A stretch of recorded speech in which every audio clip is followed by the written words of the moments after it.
kabarnya semuanya? Pasti kabar yang baik, sukacita. Nah, anak-anak, hari ini kita akan mendengarkan firman Tuhan. Tapi sebelumnya, mari kita berdoa dulu. Puji syukur kami ucapkan di hadapan-Mu ya Yesus atas kasih dan penyertaan-Mu. Saat ini kami mau siapkan hati kami untuk mendengarkan firman-Mu. Segala kuasa kegelapan yang ingin mempengaruhi hati dan pikiran kami tolak, kami usir di dalam nama Yesus. Terima kasih Tuhan Yesus. Di dalam nama-Mu kami berdoa dan mengucap syukur. Amin. Nah, anak-anak, tema cerita kita hari ini yaitu kuasa Yesus dinyatakan dalam penyembuhan. Nah, ini terambil dari Lukas pasal 7 ayat 1 sampai 10. Ibu mau ajak kita untuk membuka Alkitabnya ya. Lukas pasal 7 ayat 1 sampai 10. Mari kita baca sama-sama. Lukas pasal 7 ayat 1 sampai 10. Setelah Yesus selesai berbicara di depan orang banyak, masuklah ia ke Kapernaum. Di situ ada seorang perwira yang mempunyai seorang hamba yang sangat dihargainya. Hamba itu sedang sakit keras dan hampir mati. Ketika perwira itu mendengar tentang Yesus, ia menyuruh beberapa orang tua-tua Yahudi kepadanya untuk meminta supaya ia datang dan menyembuhkan hambanya. Mereka datang kepada Yesus dan dengan sangat mereka meminta pertolongannya. Katanya, ia layak engkau tolong sebab ia mengasihi bangsa kita dan dialah yang menanggung pembangunan rumah ibadat kami. Lalu Yesus pergi bersama-sama dengan mereka. Ketika ia tidak jauh lagi dari rumah perwira itu menyuruh sahabat-sahabatnya untuk mengatakan kepadanya, "Tuan, janganlah bersusah-susah, sebab aku tidak layak menerima Tuan di dalam rumahku. Sebab itu aku juga menganggap diriku tidak layak untuk datang kepadamu. Tetapi katakan saja sepatah kata, maka hambaku itu akan sembuh. Sebab aku sendiri seorang bawahan dan di bawahku ada pula prajurit. Jika aku berkata kepada salah seorang prajurit itu, pergi, maka ia pergi. Dan kepada seorang lagi, datang, maka ia datang. Ataupun kepada hambaku, kerjakanlah ini, maka ia mengerjakannya." Setelah Yesus mendengar perkataan itu, ia heran akan dia. Dan sambil berpaling kepada orang banyak yang mengikuti dia, ia berkata, "Aku berkata kepadamu, iman sebesar ini tidak pernah aku jumpai, sekalipun di antara orang Israel." Dan setelah orang-orang yang disuruh itu kembali ke rumah, didapatinya lah hamba-hamba itu telah sehat kembali. Nah, anak-anak, siapa yang sudah pernah mengalami sakit?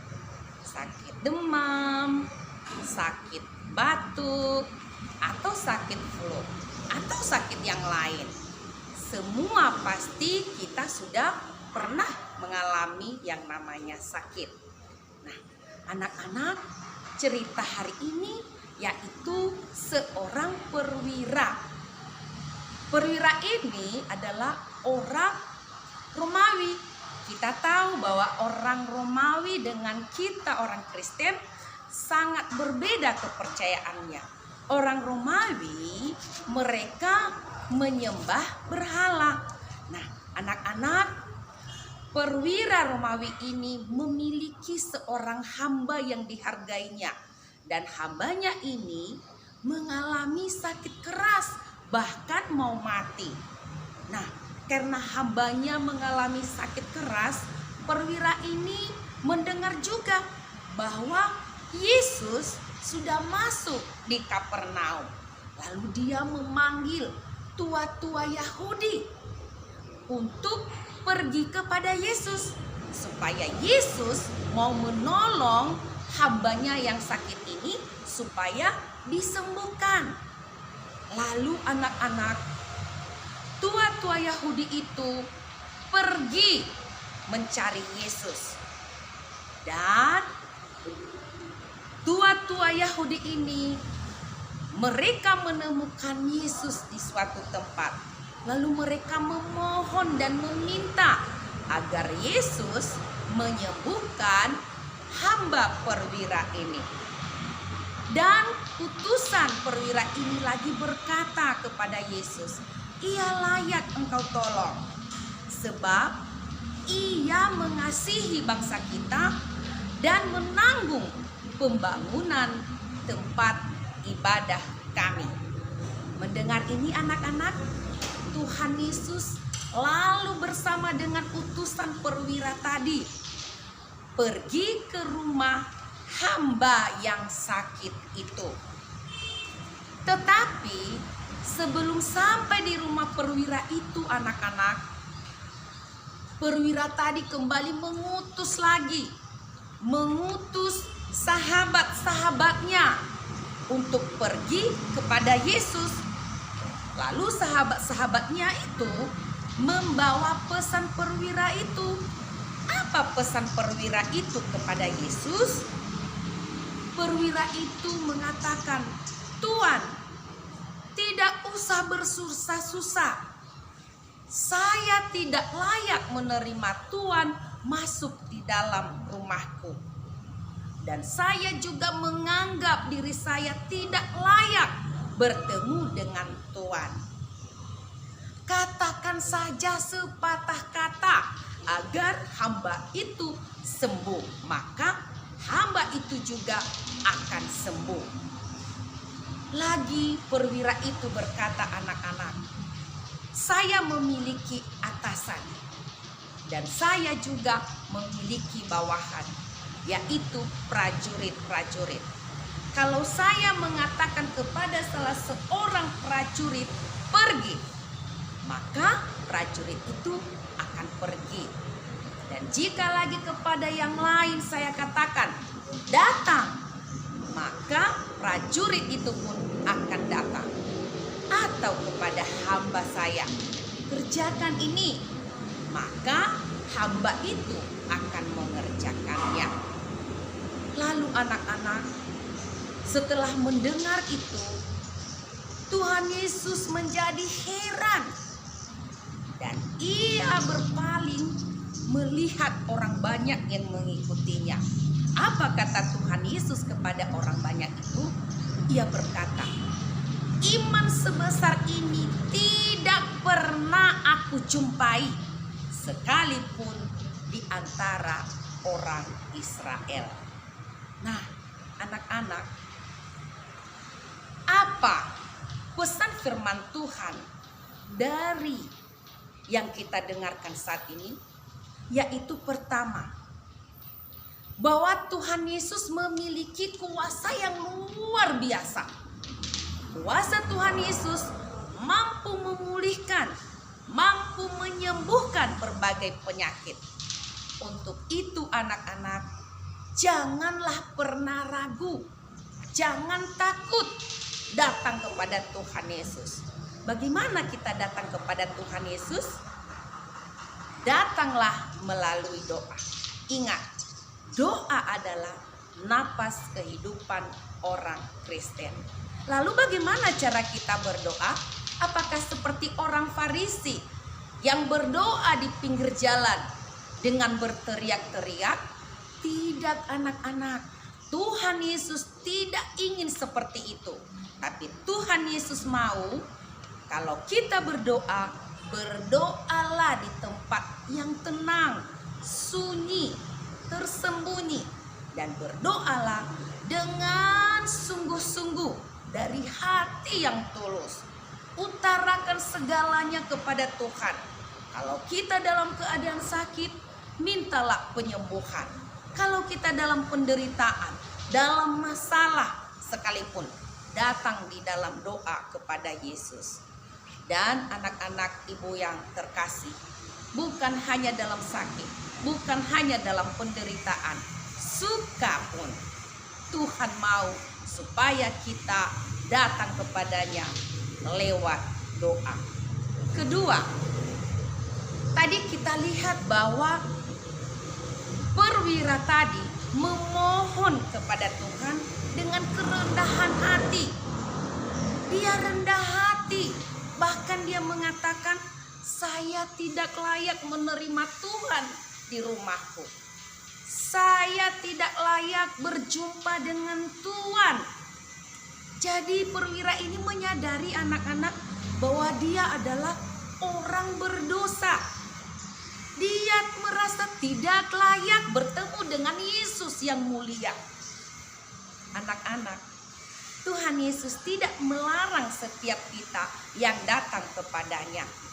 Asal kita percaya bahwa Tuhan itu mampu melakukan segala sesuatu yang terbaik untuk hidup kita. Yang ketiga, anak-anak, perwira tadi memiliki kasih. Ya, dia mengasihi hambanya.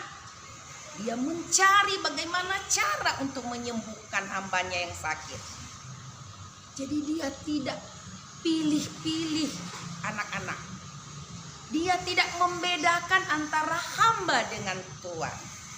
Jadi ibu mau ajak kita semua, marilah kita menganggap semua teman kita adalah sama.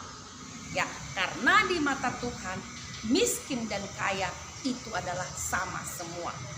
Jadi anak-anak, sekali lagi ibu mau ajak kita, segala permasalahan yang kita hadapi, mungkin kadang-kadang kita sakit hati karena perkataan teman. Jangan dibalas anak-anak. Datanglah, doakanlah dia supaya dia lebih baik. Ya, maka Tuhan akan melihat dan semakin memberkati engkau. Anak-anak yang terkasih, di dalam setiap kehidupan kita, perjalanan kita hari demi hari, mari kita undang Tuhan Yesus untuk selalu menemani kita, untuk selalu memberkati kita. Bahkan anak-anak, ibu mau ajak kita, kalau kita punya rencana ke depan, mari bawakan di dalam doa di hadapan Tuhan Yesus. Biarlah Tuhan Yesus yang campur tangan, dan yakin anak-anak bahwa Tuhan pasti menjawab doamu, bahwa Tuhan memberikan yang terbaik untuk kamu. Tapi dengan syarat bahwa kita harus percaya bahwa Tuhan itu adalah Allah kita, bahwa Yesus adalah Allah yang perkasa, yang sanggup memberikan yang terbaik buat kita. Anak-anak, sekali lagi, marilah kita berkomunikasi dengan Tuhan lewat doa. Serahkanlah seluruh kehidupanmu, serahkanlah seluruh keberadaanmu, masalahmu, penyakitmu, atau apapun yang kamu alami, rencana, serahkan kepada Tuhan lewat doa. Yakin dan percaya Tuhan pasti menjawab dan memberikan yang terbaik. Anak-anak ibu yang terkasih, demikian cerita kita anak-anak. Dan ingat, tema kita tadi yaitu kuasa Yesus dinyatakan dalam penyembuhan. Nats Alkitab terambil dari Lukas pasal 7 ayat 1 sampai 10. Ayat hafalan yaitu Lukas pasal 7 ayat 9b. Sekali lagi, ayat hafalan yaitu Lukas pasal 7 ayat 9b. Demikian. Aku berkata kepadamu, iman sebesar ini tidak pernah aku jumpai sekalipun di antara orang Israel. Kita berdoa. Terima kasih ya Bapa buat kasih penyertaan Tuhan, bahkan kami bisa mendengarkan firman-Mu pada saat ini. Biarlah firman-Mu Tuhan boleh berbuah di setiap hati kami, boleh melakukan di setiap hari-hari kami, di dalam pergaulan kami, baik terhadap sesama kami dan terlebih-lebih terhadap Tuhan. Berikan kami Tuhan Yesus Roh Kudus-Mu agar bisa dan memampukan kami menjalani hari-hari kami bersama Tuhan Yesus. Di dalam nama-Mu Tuhan Yesus kami berdoa dan mengucap syukur. Amin. Salam anak-anak, Tuhan Yesus memberkati.